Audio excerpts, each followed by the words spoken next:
Los seres vivos no se encuentran aislados en el medio, sino que viven junto a otros organismos de su misma o diferente especie. Así, se posibilita el desarrollo de interacciones entre estos. Las interacciones pueden ser de dos tipos: intraespecíficas, que se dan entre organismos de la misma especie, e intraespecíficas, que se dan entre organismos de diferentes especies.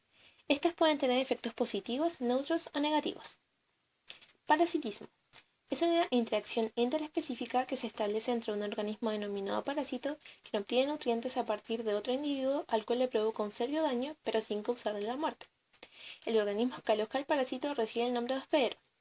Los parásitos son clasificados en externos o ectoparásitos, quienes viven sobre su hospedero. Un ejemplo son piojos o garrapatas. Y los internos o endoparásitos, quienes viven dentro de su hospedero. Un ejemplo son las tenias.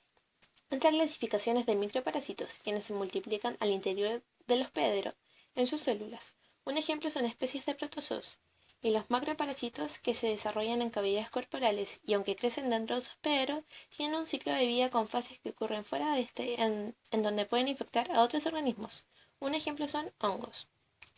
El parasitoidismo. Aunque no es parasitismo en sí, los organismos que lo desarrollan, como larvas o pupas, se desarrollan en el interior de un organismo. Cuando esta larva se comienza a desarrollar, termina consumiendo por completo el organismo, causándole la muerte. La evolución del parasitismo ha llevado a que 1. Los hospederos desarrollen una mayor resistencia y 2. La capacidad de daño del parásito sea menor.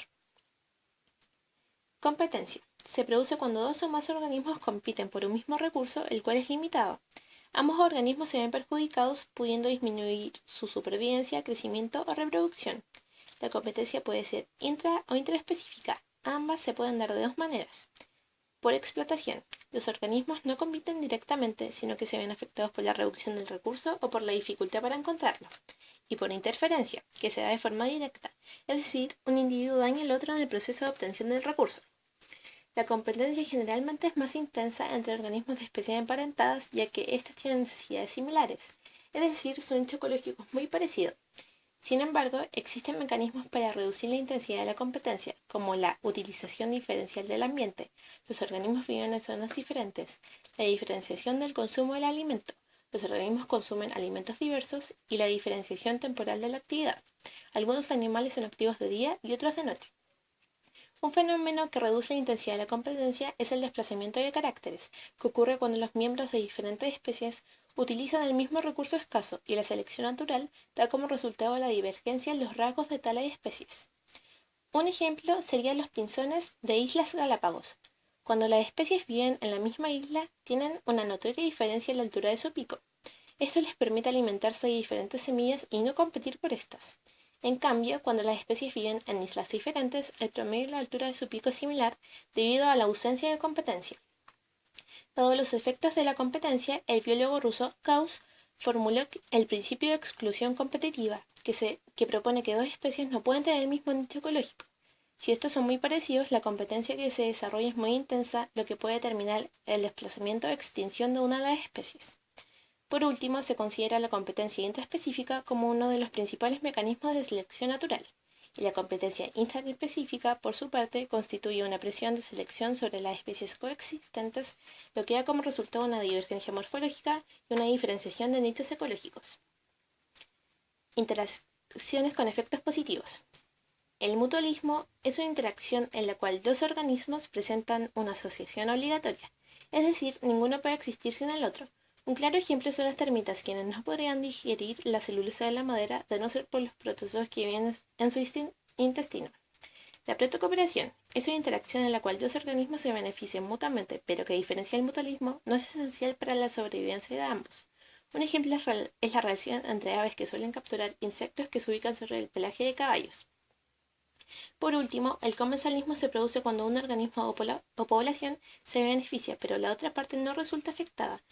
Un ejemplo son las plantas epífitas, las cuales crecen sobre algunos árboles. Así, estas obtienen la luz necesaria para realizar fotosíntesis sin causar ningún daño al árbol. La evolución de interacciones con efecto positivo.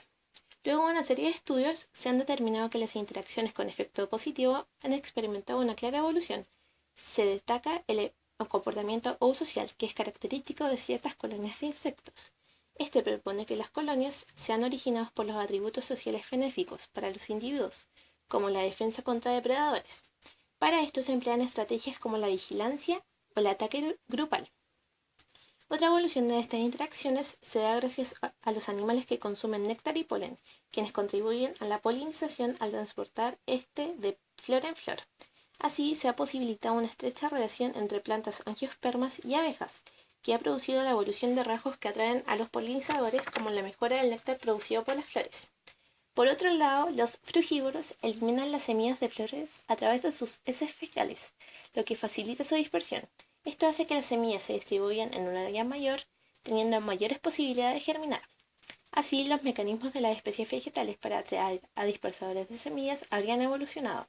Un ejemplo de mecanismo sería el color llamativo de los frutos. Realizado por Francisca Alfaro y Antonio Quintana, tercero medio biológico Madres Dominicas.